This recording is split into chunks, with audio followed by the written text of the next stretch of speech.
आपण मानकर प्रश्न थिला मनुष्य सुख दुख भोग करे कहीं केवल मनुष्य कहीं संसार समस्त प्राणी सुख दुख भोग करती जड़े अनुकूल स्थिति दे गति कले ताहा ता पई सुख हुए एवं प्रतिकूल स्थिति दे गति कले ताहा ता पई दुख हुए किंतु मनुष्यर भावना एपरी जे से सुख भोग कले भावे भगवान ताको ही सुख देले और दुख भोग कले भावे भगवान ताको ही दुख देले ताहार कौन सी इच्छा पूर्ण हेले से भावुछि भगवान ता प्रति सदय हबारु ताहार इच्छा पूर्ण हैला एवं इच्छा पूर्ण न हेले से भावुछि भगवान ताको कृपा कले नहीं तेणु ताहार इच्छा पूर्ण हैला नहीं सबु किछि पई मनुष्य भगवान को ही दायी करुछि से बुझी पारु नहीं यह हेउछि ता मनर एक भ्रांत धारणा कारण मनुष्य जो सुख दुख भोग करुछि सेथिरे भगवान कर कौन से हाथ नहीं बरं सबु किछि हेउछि ताहार प्रारब्धर परिणाम यही प्रारब्ध कौन ता जानिबा पई हेले आमको कर्म और कर्मफल प्रसंग को आसवाक हम कर्म हेउछि तीन प्रकार क्रियमाण कर्म संचित कर्म और प्रारब्ध कर्म मनुष्य जन्म ठारू मृत्यु पर्यंत जो कर्म करे ताहा हेउछि ताहार क्रियमाण कर्म मनुष्यर मृत्यु परे यही क्रियमाण कर्म कर्माशय संचित ही रहे सेतेबेले ताहाको संचित कर्म कहा जाए अनेक जन्मर संचित कर्म जीवर कर्माशय गच्छित ही रही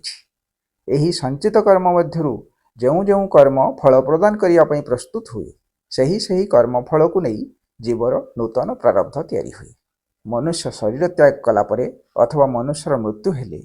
से यही प्रारब्ध अनुजाई पुणी एक नूतन शरीर धारण करे ए विषय जोगदर्शन में कहुई सती मूले तद्विपाक जात्यायुर्भोगा जार अर्थ होछि ସେହି कर्मफल ଯୋଗୁଁ ଜୀବକୁ ଜାତି आयु एवं भोग प्राप्त हुए एठारे जातिर अर्थ होछि जीव केउं प्रकार शरीर धारण करिवो अर्थात जीव मनुष्य हेबो कि पशुपक्षी हेबो कि कीटपतंग हेबो ताहा ताहार ही प्रारब्ध पर निर्भर करे द्वितीय कथा आसुछि आयु अर्थात से प्राप्त होइथिबा सेही शरीर केते काल जीवित रहिबो ताहा मध्य ताहार ही प्रारब्ध पर निर्भर करे तृतीय कथा आसुछि भोग एही भोग ही सुख दुख अटे अर्थात जीव प्राप्त होइथिबा शरीर रे केउं प्रकार सुख बा दुख भोग करिवो ताहा ताहार ही प्रारब्ध पर ही निर्भर करे आमे वर्तमान जानिबा आमे जहाको क्रियमाण कर्म कहूचे ताहा कोन संसार समस्त प्राणी करूछंती ना मनुष्य व्यतीत अन्य कौनसी प्राणीर कर्म को क्रियमाण कर्म कहा जाई परिबो नाही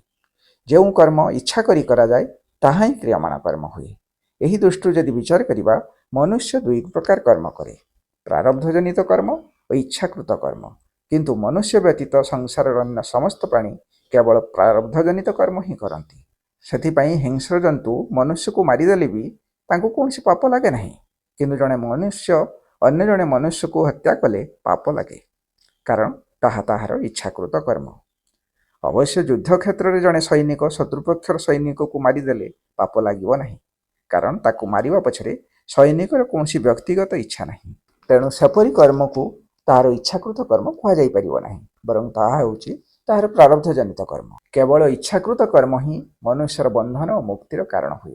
प्रारब्ध जनित कर्म नुहे तेणु जड़े जदि भल कर्म करुछि तार शुभ फल ताको परवर्ती कौनसी ना कौनसी जन्म रे निश्चय प्राप्त हेबो सेहिपरि जड़े जदि मंद कर्म करुछि ताहार अशुभ फल ताको कौनसी ना कौनसी जन्म रे निश्चय मिलिबो एही भल कर्मर फल को सुख कहा जाए और मंद कर्मर फल को दुख कहा जाए तेणु जड़े जदि सुख भोग करुथाए बा दुख भोग करुथाए तेबे आमे भाबिबा उचित नुहे जे से एही जन्म करिथिबा कौनसी भल कर्म बा मंद कर्मर फल भोग करुछि